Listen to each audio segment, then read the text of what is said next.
这件事情你们是重要的证人，我们要报案，帮个忙行吗？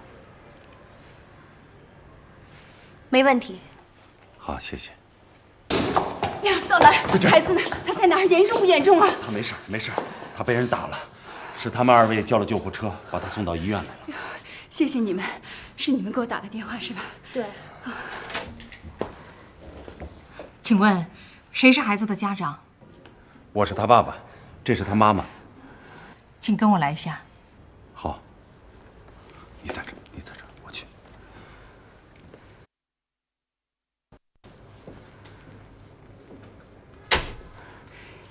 谢谢你们2位，救了我们家甜甜。你别这么说，谁遇到这事儿都会这么做的。哦，对不起，还得耽误你们点时间，能不能跟我们一起报个案？没问题，对吧，郝毅？对。真是一个好孩子。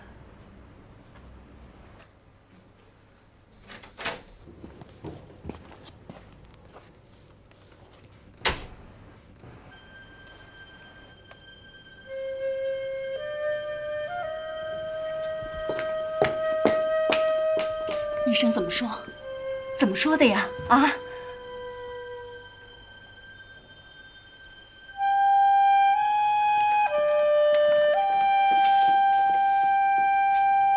孩子，你肯定从厕所里出来的是个女人吗？她的头发长长的，又是从女厕所出来，当然是个女人了。不，这个人极有可能是个男人。为什么？因为甜甜极有可能是被一个男人害了。男人害的？男人怎么害的呀？这你还不明白吗？你是说？你是说男扮女装？那快报警吧！我有一个同学正好是警察，就管这一片的。不许报警，谁都不许报案。这件事到此为止，什么事儿都……回家，怎么能不报案啊？求求你们了，你们都快回去吧，回去吧！这件事儿就这么着了。滚真！道兰，我们现在关键是救孩子，不能让甜甜再住这儿。我们赶快把她带回家吧！你赶快跟医生去说，快说呀！出了这么大的事儿，怎么能不报案呢？啊！你要是报案，就让甜甜去死。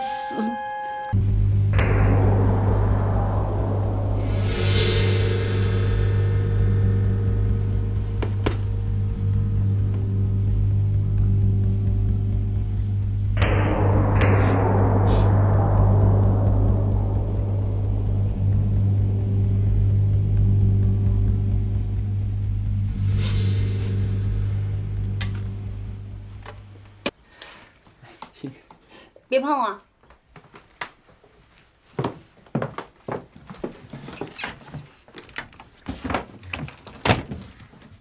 怎么了？又生气了？我发现你这个人一天到晚净琢磨怎么占小便宜，一点爱心都没有。一个花季少女被人家强暴了，你连问都不问，净琢磨你的浴缸。哎，真出事了？谁干的？可能是个女的，也可能是男扮女装。呵，真是天助你也呀！哎，你看啊，你上班赶上个性骚扰，下班你又碰着个性暴力，哎，这都是当今最热门的题材呀！哎，我跟你说，这届普利策大奖归你了。那个受害者的父亲，就是今天我去采访那个大律师，他整个就是正义的化身。可他的老婆、孩子的妈妈竟然死活不让去报案。想来想去，咱们还是应该报警。你怎么又来了？我说的还不够明白吗？你要是不报案，孩子也就是吃点亏，时间一长，伤痕也就平复了。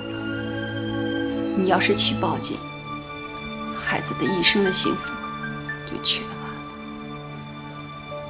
怎么会呢？大家是痛恨那些罪犯，可又有谁真正同情那些受害者呢？要不然，为什么那些受害者不敢抛头露面揭发坏人？我们学校有个体育老师，坏透了，害了不少女同学。后来，他又要对我们的英语老师动手动脚，被人告发了。那2个女同学也抓实被抓了，被判了20年。可出面揭发的人，又有什么好结果呢？回去他就自杀了。还有那个2个同学，一个出家做了尼姑，一个孤身一人去了南方。你总不希望将来咱们的甜甜也那样吧？那都是以前的事儿，现在时代不同。你真的想逼死甜甜吗？她还这么小，她还在上学。你要是报了警，今天公安局找，明天检察院找，说不定法院还要取证。要是这事儿让学校和老师都知道了，她还敢上学吗？你想过没有啊？可是不报警，罪犯得不到惩罚，还会有人受害。你放心，作恶的人最终会有报应的，不是不报，是时候没到。让他在害别人的时候，让别人去报，反正我们不报。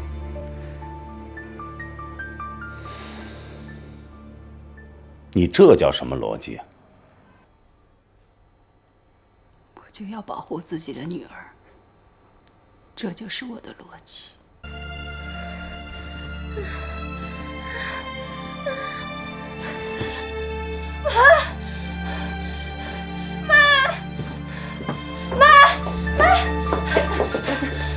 别怕，别怕，别怕，别怕，妈妈在这儿，爸爸也在这儿。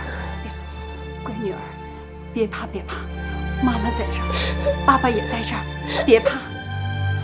都怪妈妈心太粗了，是妈妈对不起你。别哭了，别哭了，别哭了，没事了，都过去了，过去了。哭别哭。乖女儿，过去了。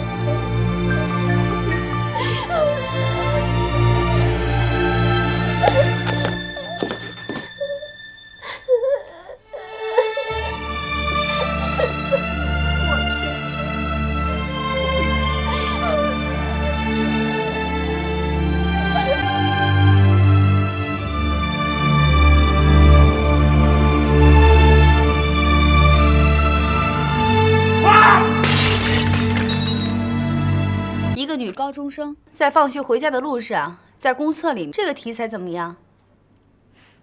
如果我们是晨报或者晚报，那你这消息可能会引起重视。可惜啊，我们是周刊。如果单单出了这件事情，当然算不了什么。问题是，孩子的家长不让去报案，而且还不让目击者去报案。为什么？所以啊，探讨其中的缘由，就不是晨报和晚报所能胜任的，而是我们周刊可以抓的题目。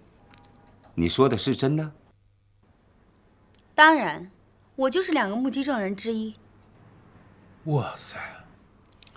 据另外一个在场的目击证人说，从女厕所里面出来的是一个女人，有可能是男扮女装袭击了这位女孩子。所以，如果不报案的话，类似的案件可能再次发生。前天走的时候，甜甜还好好的，怎么忽然就病了呢？是啊，睡觉的时候他还挺好的，半夜就突然发起高烧来。我跟他爸爸呀，一夜也没睡，这不，他早上刚迷糊着。这孩子呀，小的时候身体就不好，挺让人操心的。你看，又让你们老师跟着费心了。慢走，哎，回见啊，再见。谢谢，谢谢。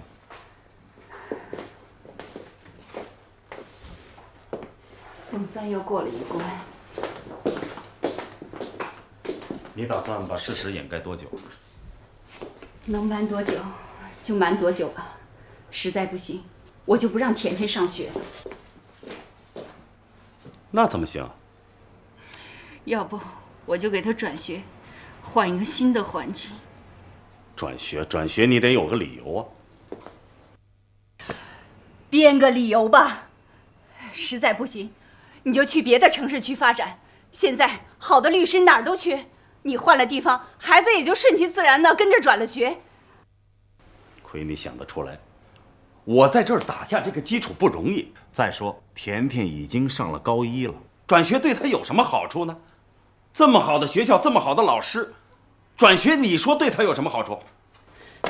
是我要转吗？孩子出了这种事儿不转成吗？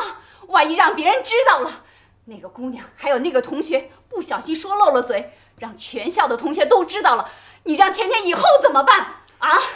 甜甜是个懂事的孩子，你把道理跟她说清楚了，她知道怎么做。妈，您跟学校撒谎了。孩子，你听妈跟你说啊。我没事儿，我要去上课。你不能去上课，好好的多休息几天吧啊！我要去上课，舞蹈队还要参加比赛呢。你哪儿也不能去，就算你去学校，你也要给我退出学校的舞蹈队。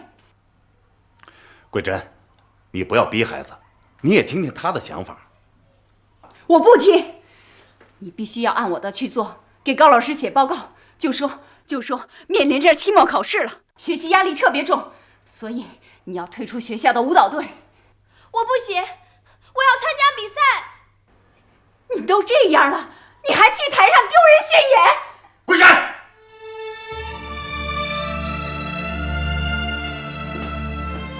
你怎么能这么跟孩子说话呢？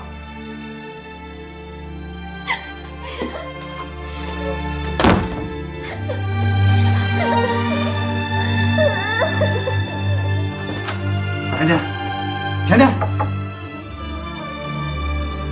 你胡说什么？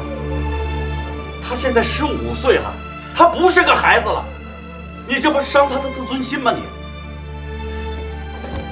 甜甜，是妈妈不好，是妈妈说错了话，你开门，妈妈给你赔礼道歉，妈妈给你检讨，都是妈妈的错，妈妈没有保护好你。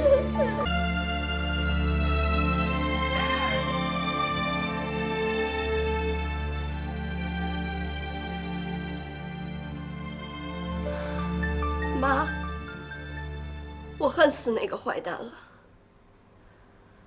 我要把他抓住，亲手把他杀了。妈，咱们去公安局报案吧。不！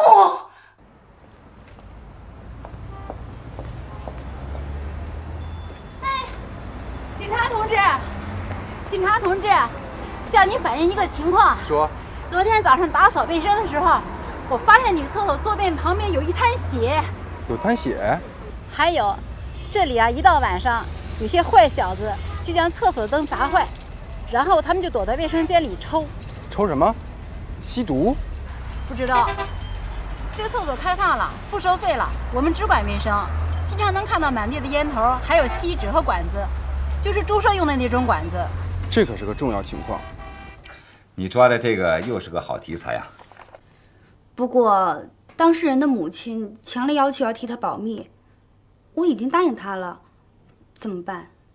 你不用管他，现在抓住题材，这是最重要的。不好吧，主编？我想这位母亲的本意是不想把事情闹大，不想继续给她的女儿带来伤害。毕竟这是件强奸案，况且她的女儿还是在校的学生。你可以对事不对人嘛。按一般的做法呢，给当事人取个化名，再给注了名，这样就可以了。可是事实的本身呢，和读者最想需要的，一个都不能漏，你知道吗？有个情况应该是卖点，可是我怕披露出来，就太容易暴露了。是啊，什么情况？说说看。主编，您这屋烟味太大，我去把窗户打开。哎，好了好了，我现在正想戒烟，说吧，什么卖点？这位孩子的父亲不是一般人，是本市比较有名的律师。谁？若我告诉您，我希望你能替我保密。司道兰，这不是更好吗？哎，这不是更容易吊起读者的胃口吗？有卖点，太有卖点了。可我怕这样会伤害到司律师的声誉，包括他的家人。不至于吧？我们这又不是造谣，事实本身也是这样，我们只不过是如实的报道而已。小苏又在这儿呢。我说完了，我先走了。小苏，咱们再聊聊呗。您先忙吧，等您忙完了有时间我再过来。金主任，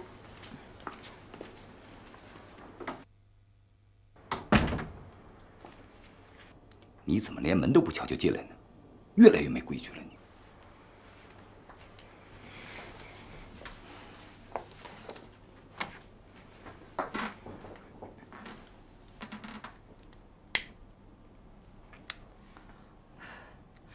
主编大人现在是越来越有规矩了，大白天的约员工在办公室谈话。你呀你，怎么一点没有风度呢？啊？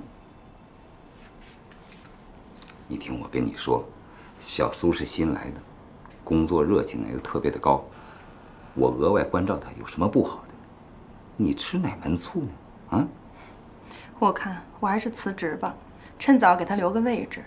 哎呀，算了算了算了啊！你现在不还是干你的编辑部主任吗？你的位置谁能取代？你今天请假也好，在家里好好陪陪甜甜。不过你自己也应该思考一下，如果不报案，对孩子的成长是不是真正的有利？你能不能小点声？我有什么好思考的？我早就想过了，这事儿就得这么做，不能报警，不能报案，不能让别人知道，尤其是甜甜的同学和老师。万一那个半大小子，就是甜甜的那个高班同学，他叫什么来着？叫好意。对对对，就是那个好意，他要是憋不住说出去，可怎么办呢？不会吧？我看那孩子挺诚实的。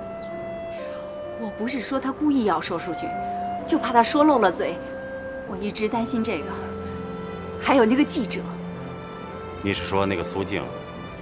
对对对，记者的嘴巴是最不严实的，没影的事儿他都给你编出来，满世界卖钱。这么好的新闻，他真的能为我们保密？甜甜，甜甜。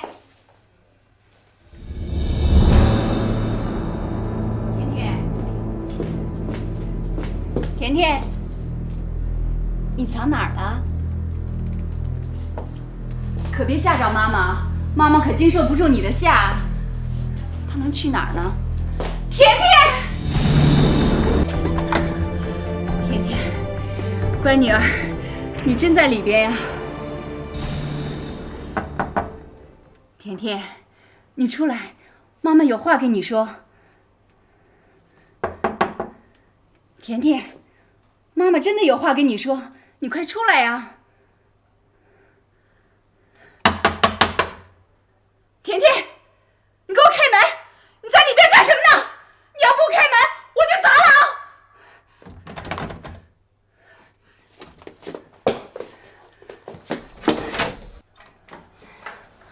了！妈，你干什么呢？我坐在马桶上睡着了。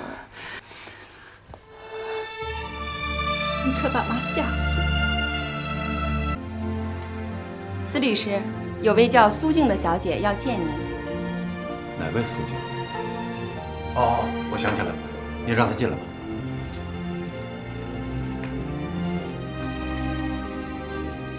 司律师，苏小姐，你好。怎么是路过？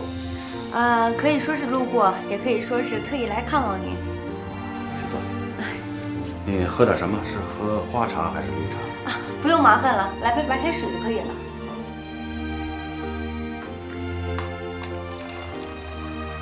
你女儿现在还好吗？还挺好。不过今天我们没让她上学，您太太还好吗？这事儿对她打击太大了。她还是不同意去报案。还是不同意。连我女儿都觉得应该去报案，可她就是想不通。那您认为她这样做对吗？我想应该给她一段时间，让她考虑考虑。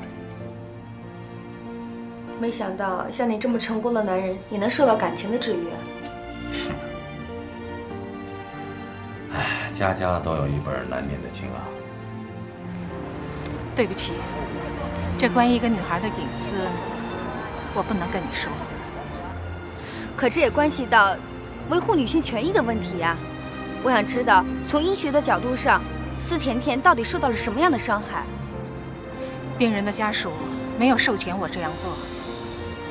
那除了这个女孩，你们还有没有遇到过其他受过伤害的女性呢？这还是个隐私问题。我们的法律规定，公民隐私受到法律保护，我们不能擅自透露病人的病情。苏记者，我反问一下，你们对别人的隐私如此的热衷，所为何来啊？我是想让那些受了伤害、受了侮辱的女性站起来，抗争、呐喊。你是医治她们身体上的创伤，而我是想医治她们心理上的创伤。苏记者，你太年轻了，不要以为自己是什么救世主。中国的几千年的传统习惯是非常可怕的，这种事90%的女人打掉牙往肚子里咽，你还呐喊，你越是呐喊，她们心里的创伤就越重，一辈子可能都挥之不去。这些你想过吗？那你后来有没有再想过这件事情？你认为他们不去报案，保持沉默的做法是对还是不对？我还没有想通，我只是觉得怎么能让这个坏蛋逍遥法外呢？我一定要亲手把他抓住，把他绳之以法。看得出来你很气愤。其实，这件事情搁在谁的头上，谁都会气愤的。只不过你的想法有点太天真了。你又不是公安人员，没有执法权利，又怎么可能去抓那些犯罪坏蛋呢？即使我抓不住他，我也不能让他继续害人。我当然有我自己的想法。可以透露一下吗？不能，等我有了眉目再说。对不起，我要上课了。哎，你等等。我想告诉你，无论你用什么样的方式，我都会支持你的。我也会用自己的方式来打破沉默，让大家都来关注像甜甜这样的无辜受害者。你也会支持我吗？当然。谢谢。不要怕残酷的细节，真实的本身就是残酷的。比方说，花一样年华的少女遭到暴力的摧残，当这个少女被发现之后，下身全是血，苍白的脸晕倒在水泥地上。读者最关心的就是这一点，所以一定要站到读者的立场上，写他们最想知道的事情。再比方说，司道兰，你把他定位在什么上面？是伪君子，还是知识分子的软弱，还是对暴力的一种屈服？太客气了就不行，太客气，这篇文章就没有棱角。我觉得都不是，他是出于对他太太的关心和爱护，不忍心伤害他。他这样做的结果是什么呢？是对社会一种伤害，容忍犯罪，实际上就是纵容犯罪。尤其是作为一个法律工作者，他这样做，无疑是执法犯法。没有那么严重吧？怎么说，他也是受害者之一呀。再说了，总不能拿受害者跟坏蛋混为一谈吧？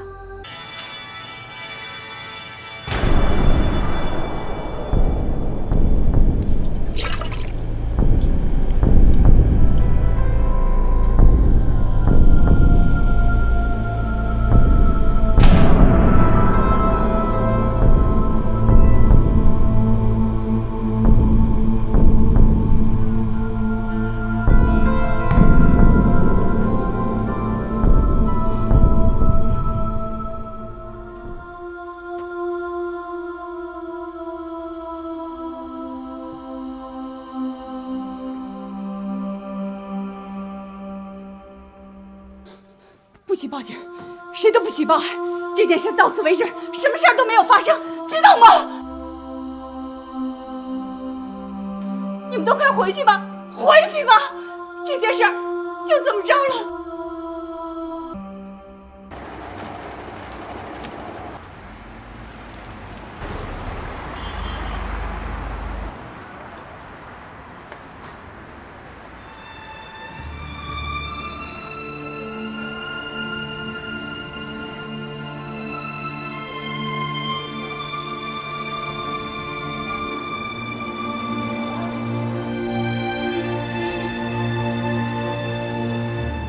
你来上学了？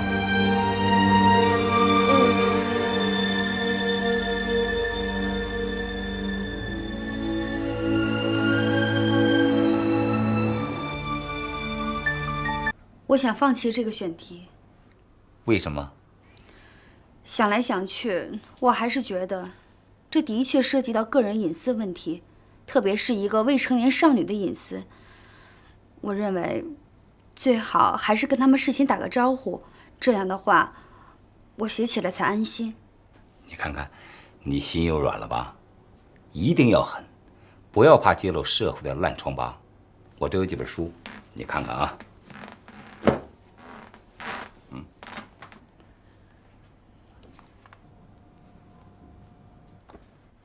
要依你看，这些书还能出吗？但是它确实是为出版社创造了不少的经济效益。那，让我再想想吧。这就对了，观念不要太保守嘛。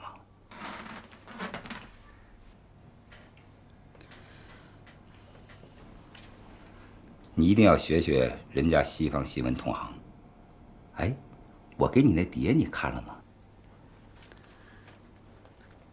看了。你看看人家，假的能拍成真的，可是我们呢，明明是真的，偏偏要写成假的，这怎么能跟上时代呢？小苏啊，你别急，慢慢写啊，我等待着。门又没关，敲什么门呢？不是主编你定的规矩吗？主编，那我先走了。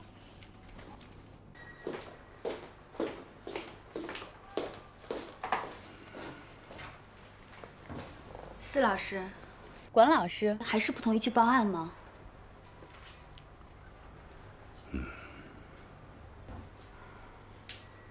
恕我直言，我认为这样做是对甜甜不负责，特别是您，也是对您不负责。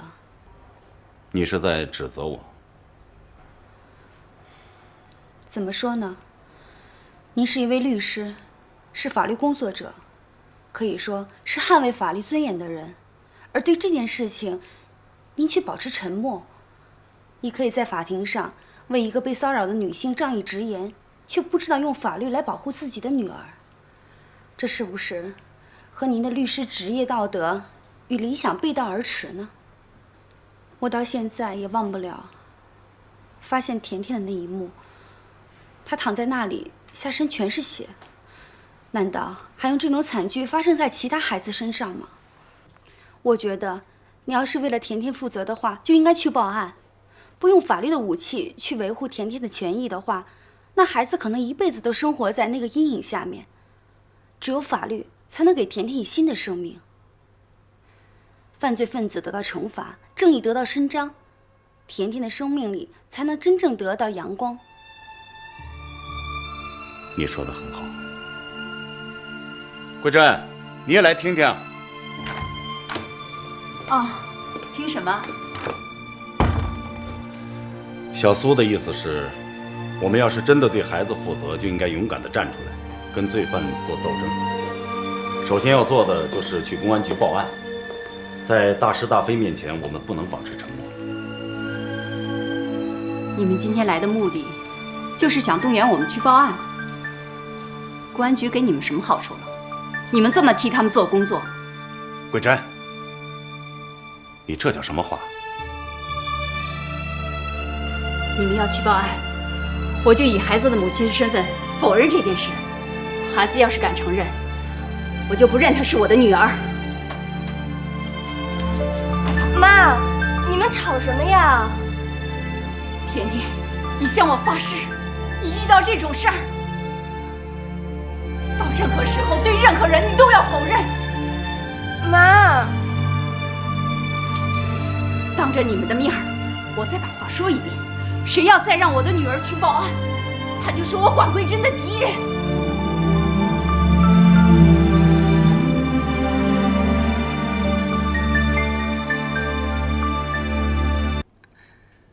好，很尖锐，很有战斗性啊。我一直担心会不会过于尖刻。不过分，不过分，恰如其分。不过有一点，这个女孩的名字起得不好，不够现代，要改。她原本叫司甜甜。甜甜，哎，甜甜这个名字挺好的哈，把姓去掉，完全可以用啊。这样不好吧，主编？你不是已经注了是化名吗？没关系，甜甜这个名字起得好啊，可是偏偏命运是这样苦。你马上交给老马，让他拼版，啊，就这么定了。争取赶上这一期。那好吧，我这就去。怎么这就走了？不想拥抱一下？为什么？祝贺我们第一次合作，这种双方默契合作的成功，是我多少年以来一直在寻找。今天我终于找到了，怎么样？拥抱一下，祝贺祝贺。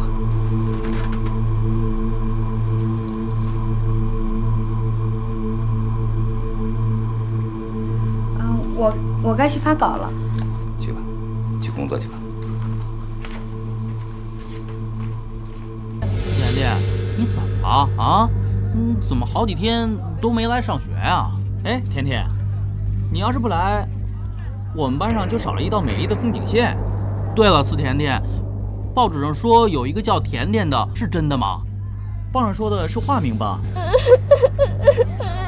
你哭什么呀？大伙儿就是说着玩呢。该不会真是司甜甜吧？她前几天不是没来上课吗？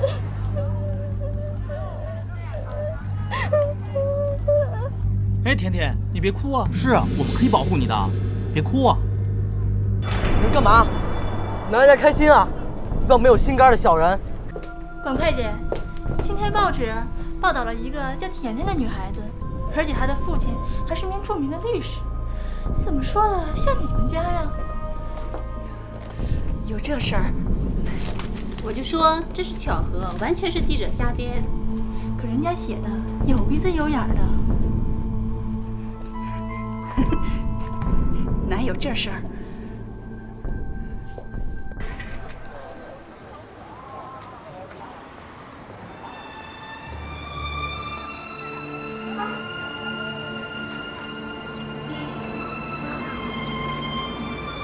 走吧。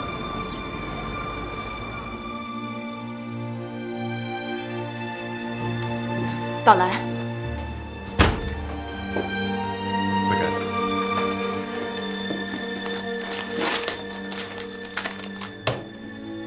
怎么了？你看看，我说他不是好人，你还不相信？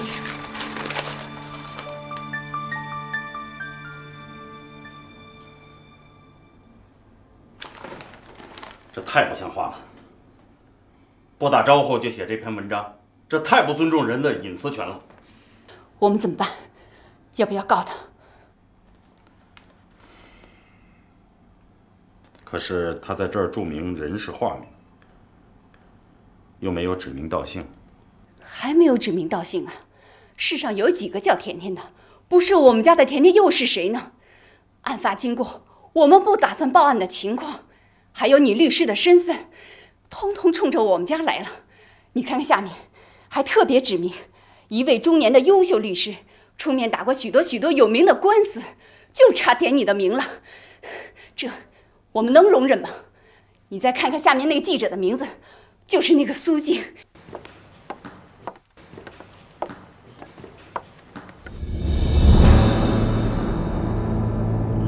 找谁呀？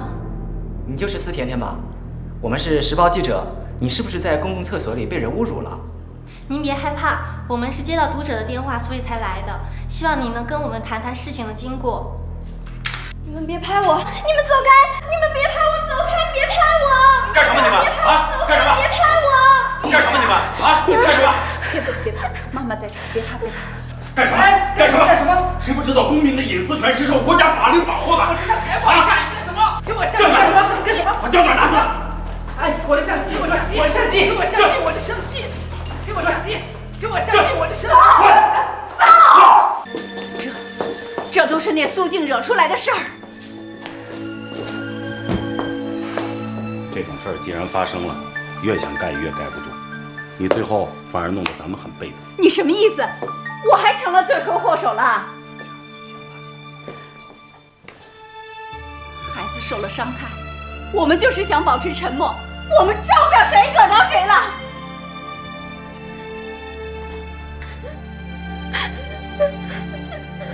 你话不能这么说。如果我们开始就相信和依靠公安机关，我们就不会这么被动。他们有一整套的方法，同样可以保护当事人正常的生活秩序。当然，现在说这些全都没有用。事情闹成这样，我们自己也有责任。桂珍，自从孩子的事情发生之后，我觉得你好像变了一个人。你变得很怪，很焦躁。你自己没觉得？啊？还是报案吧。苏静的文章我看了，虽然语言上有一些尖刻，但是人家说的是有道理的。如果我们只为了维护自己女儿的名誉，而继续的让这些坏蛋逍遥法外，如果不把这些坏蛋绳之以法，我们拿什么来保护我们自己女儿的名誉呢？司道兰，你有完没完啊？啊，你想把我们的女儿彻底毁了是吗？你刚才也看到了，她根本承受不了这样的社会舆论。可是你不能不承认事实啊。她的未来是不是事实？你怎么就不明白呢？犯罪分子的猖狂，很大程度上是建立于我们人性的软弱。我们软弱，法律也就软弱，犯罪分子就猖獗。说到底，你还要报案是不是？那好，咱们就摊开了说。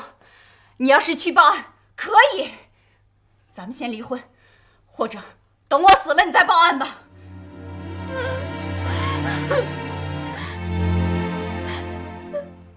你怎么还说出离婚的话来了？居然还以死来威胁我！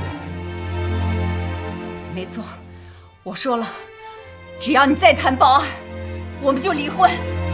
我带着孩子过，我保护他一辈子。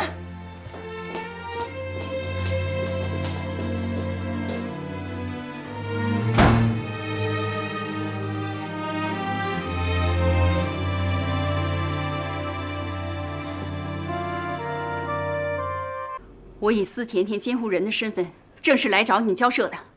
苏记者，你为什么不经过我们家长的同意，擅自使用我女儿的名字？你给我做出解释。对不起，管老师，这是我们报社的决定。那好，把你们主编请出来，我跟他讲。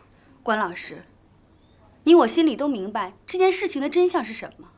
你不讲出来，但你不能制止其他的知情人把这件事情说出来。都到这个时候了，您何必还要隐瞒事实的真相呢？你女儿被强暴了，这不是她的耻辱，但如果不敢面对事实的话，就变成了一种耻辱。使她蒙受耻辱的是你，是你们，我可以告你们。你告吧，让法律来干预这件事情，我求之不得。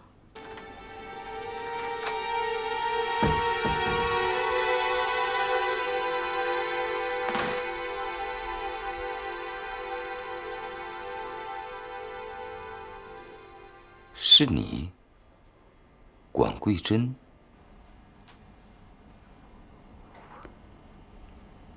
汪先生，你是这儿的主编？没想到吧？老同学，老同学，10多年不见了，真的好想你。哎，光听说你和一个律师结婚了，没想到就是大名鼎鼎的司道兰。我也没有想到，你竟然还当上了主编。这么多年都过去了，还记我仇啊？当年的情景，能忘得了吗？王桂珍，过去的事情都把它忘了吧。你看，我们都老了，不过你没怎么变，还这么漂亮。时间没有摧毁你的容颜，依然还是魅力四射。真是江山易改，本性难移。你们的记者苏静，没有经过我们的同意，用了我的女儿的名字写了那篇报道，严重的干扰了我女儿的生活。方先生，你马上制止这种行为，并以适当的方式、以适当的场合向我女儿道歉，保证不再有这种事情发生。原来受暴力的是咱们甜甜，我刚刚把这件事情和你联系在一起，对不起，实在是对不起。可是那个老混蛋他说有，就是你他妈死不承认。没有的事，你叫我承认什么？要不要让我检验一下你是不是处女？汪先生，我们母女俩又落到你的手上了，这可真是天意。你是不是这个意思？你对我的误解太深了，一切都在变，时代不同了嘛。汪先生，作为主编，你应该懂得什么叫隐私权吗？甜甜还是一个未成年的女孩子，国家的法律不是还要保护未成年人吗？可以，我现在可以让他马上停下来。虽然会损害报社的经济利益和声誉，但是为了老同学，我可以牺牲这一切。谢谢，再见。哎，你怎么说走就走啊？好不容易见一面，这是我的名片。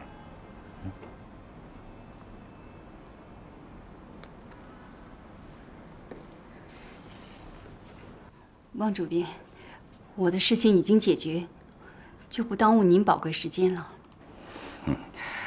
你呀你呀，30年前的冷美人，30年后还这么有性格。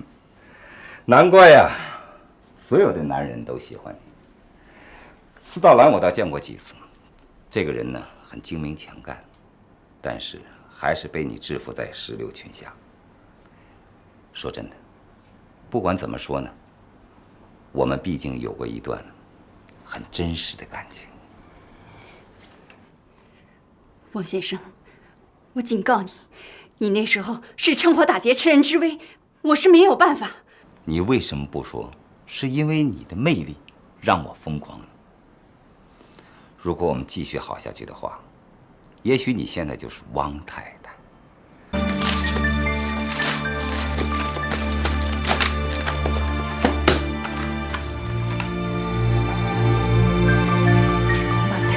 你藏哪儿了？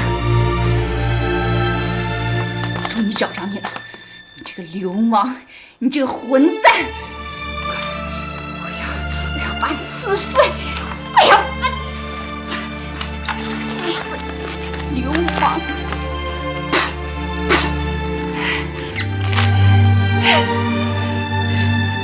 你死你！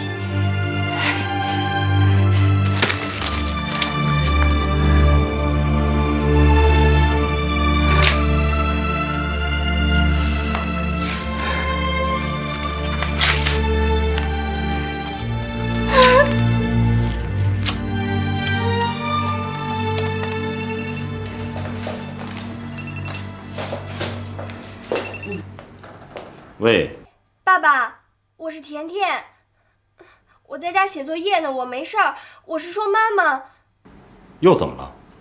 我也不知道。妈刚才出去了一趟，回来以后整个人就跟疯了一样，满屋乱翻东西。她还把她上学时候的毕业照找出来给撕了。爸，妈的眼色真的好可怕，我从来没有见她像现在这个样子。甜甜，你别瞎猜了啊，好好做作业。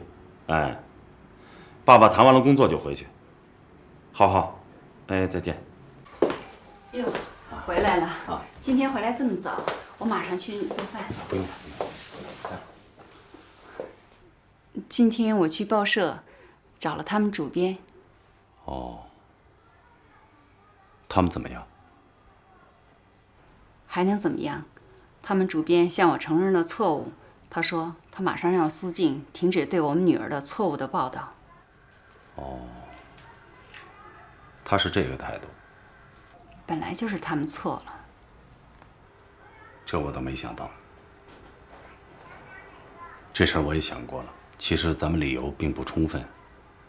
他们已经认错了，而且表示要改。既然这样，你应该高兴才对啊。可是甜甜告诉我，说你情绪挺反常的。哪有这回事儿？这孩子也学会说谎了。孩子不会说谎了。他打电话告诉我说你在家里乱翻，还把一张旧照片给剪坏了，有这么回事吗？该关心的不关心，盯我的梢，你们盯我干嘛呀？你是他妈妈吗？孩子关心你啊。我非常欣赏你这种性格。搞新闻的嘛，没有初步经变的本事，成不了大事。你永远记住，只要我们不违背4项基本原则，不管来自哪方面的压力，我们都不怕。主编的意思是说，这个选题可以继续做下去。当然，不仅做，而且还要深入挖掘。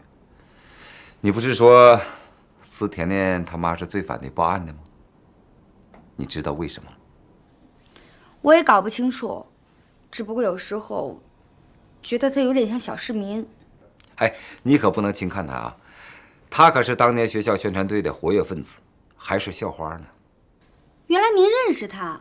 何止是认识啊，我们是老同学了。他当年还是我的偶像呢。哎，你知道不？他当年和他女儿一样，曾经有过遭人强暴的历史。不会吧？千真万确。只不过他坚决否认，死不认账。当时包括外语老师和同学们，案发之后都承认了，而且还出庭作证。也是保持沉默。对，这就是传统旧的观念对人的巨大影响。30年前他不敢站起来揭露坏人，30年后他又反对女儿站出来，这是不是一个很好的挖掘角度呢？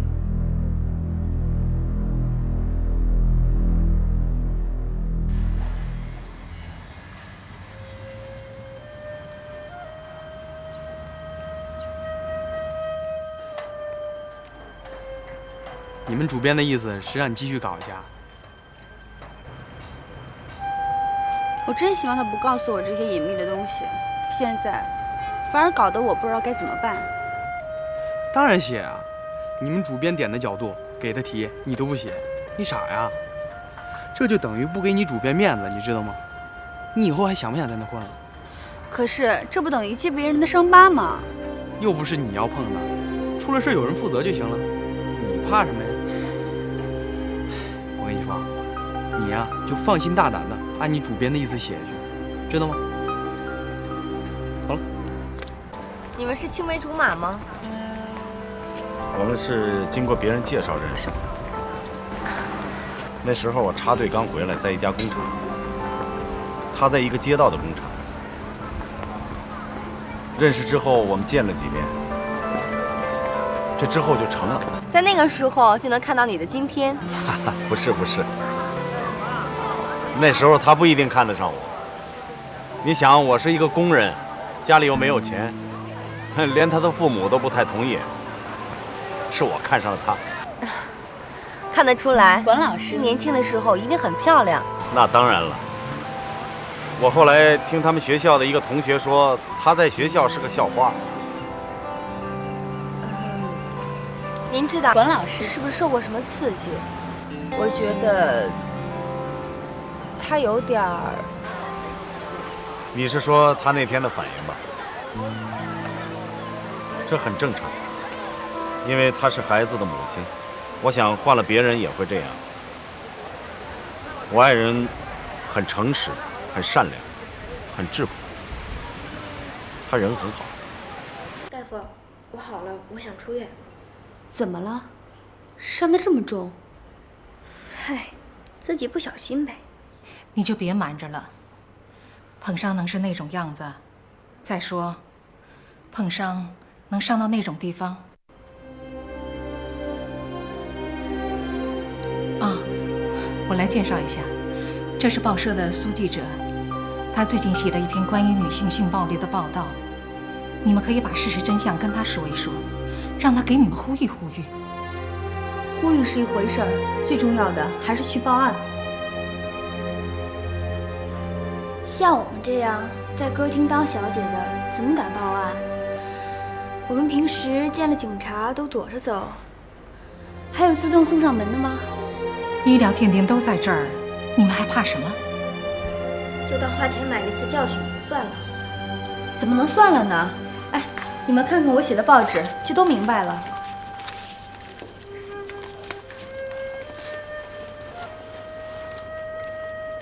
哎，别拍我！那罪犯有什么特征吗？开始我还以为是个女的，所以没提防。妈的，谁知道他是个男的，男扮女装，肯定是个变态分子。行了行了，别说了，大夫结账吧，我们要走。你们不应该保持沉默，应该站出来维护自己的权益。我们有什么权利？就有受人欺负的权利。你的文章我已经看过了，确实是不错，但是对性暴力的历史根源和社会根源挖掘的还不够。比方说，司甜甜的母亲为什么反对报案？她为什么否定已经既成事实的东西呢？当然，你可以归纳为一种恐惧，但会不会它有另一种隐情在里面呢？主编，您的话我不太明白。我也不大清楚，但是呢，我感觉你这篇文章缺少论据，一定要有理论的支持。所以我在你这篇文章当中啊，我加上了一句，我念给你听听啊。为什么有些遭受性暴力和性骚扰的女人或家属不敢报案？往往有别的隐情在其中。笔者最近采访了有关心理学家，据心理学家分析，曾经有过类似的经历。主编，我可没有采访过什么心理学家呀。必须加上这一句，否则呢，对方可能说你怎么知道被害家属有这方面的经历呢？加上这一句，起码起到专家的支持，这样说服力就强了。苏静啊，你对我们这个行业呢还不大了解，以后你就知道了。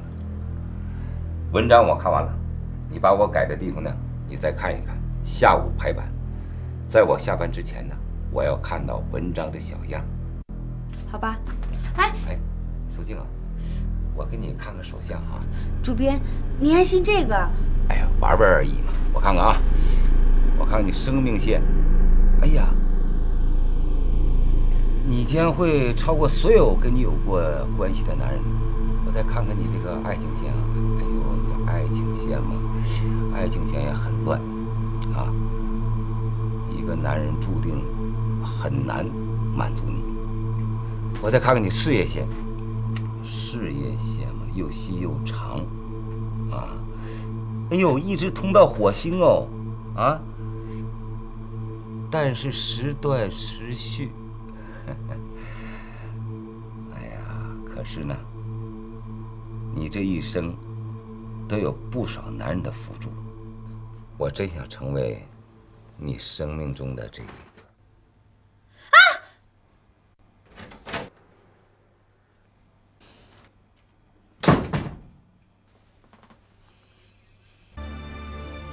金姐，你为我受累了。没什么，只要你心里明白就行了。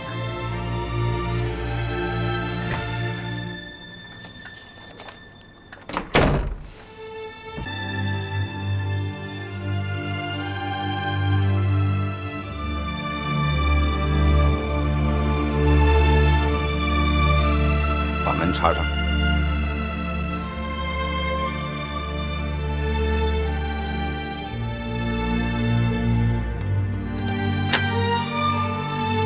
过来。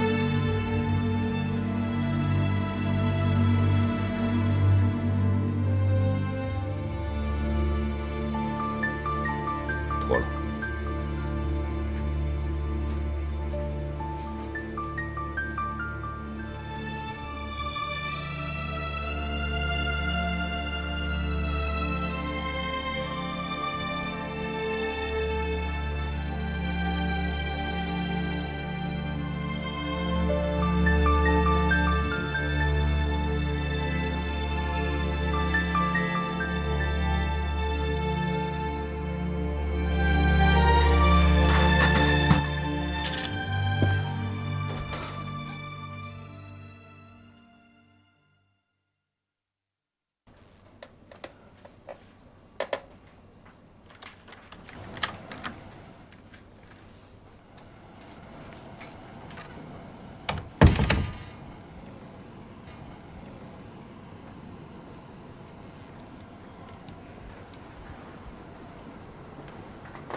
网络上已经有了类似你孩子甜甜的谣言了。什么？我孩子的谣言？这怎么可能呢？你自己看看，有个女孩子被强暴了，有人在网上发出了寻找恶棍的寻人启事，还有卡通画呢。让我看看。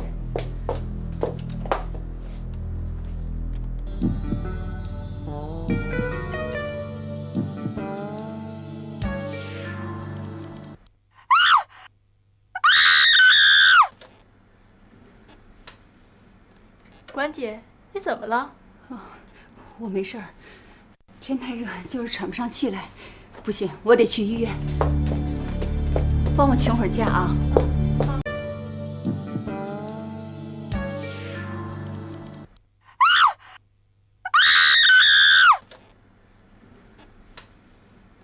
管姐，你怎么了？